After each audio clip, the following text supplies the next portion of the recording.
decided to take some breaks between recording these calls. Not many are left, but still, I didn't think it would be this stressful. I've just got some notes, not a script or anything. I feel like I might be talking too much about things that are obvious for you, so I'm just going to wing this one. I think at this point you must be pretty confident with your job now, if you can even call it that. I think now might be a good time for you to know a little more about me. I have a feeling that you might be curious, am I wrong? Right then. I was born in November 1968 in Texas, lived a fine life up until my teens, had no real problems with my family, but we weren't exactly rich. My father was an architect at the time, and my mother stayed home with my brother and I. Until the 80s, we lived in a flat, or I suppose it would have been called an apartment over there. It was pretty decent, I think, but honestly, I can't remember much. I had an accident in my teens, stuff I really don't want to talk about. Please don't ask. I might explain in a later call or something if there is time. Anyway, fortunately I survived the injury, believe it or not.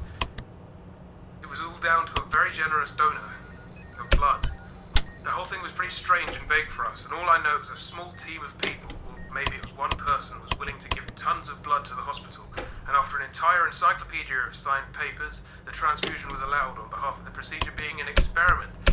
I was close to death, bear in mind. I lost most of my memory from before the incident, and the whole event caused a huge stir in the media.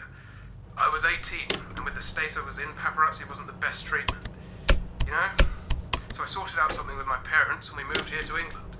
So, hopefully on top of being a security guard, you can be a friend too.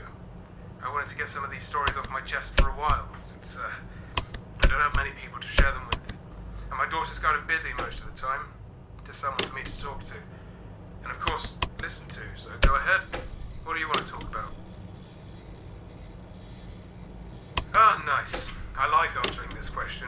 Although my daughter's the only one who actually asked, or has even been given the opportunity to. I'll let you in on a secret. Not a big one, but I think it might be interesting to an outsider.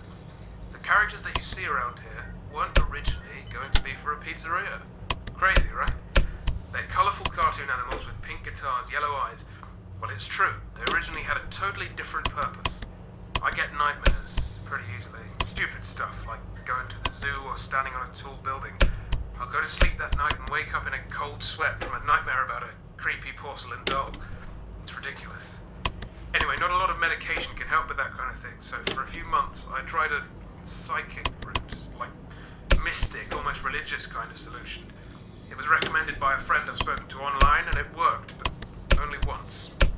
The idea was that if I designed and created a scarecrow kind of ornament that was entirely designed to fight what I was having nightmares of, then it would appear in those nightmares and destroy, in a sense, the fear from its core.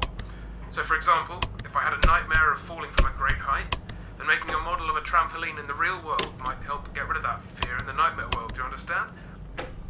Anyway, I ended up making a load of these scarecrow designs with only one of them actually working.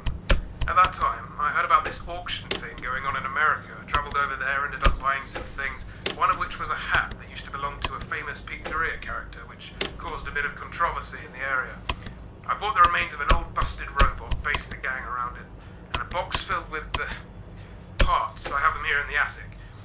Anyways, from there I thought to myself, what if I started my own pizzeria and changed the remaining scarecrows into cartoon animatronics? And well, I did. Of course, since they're garden animals and not actually designed to fight my fears, they never really helped get rid of my remaining nightmares. So I still have them.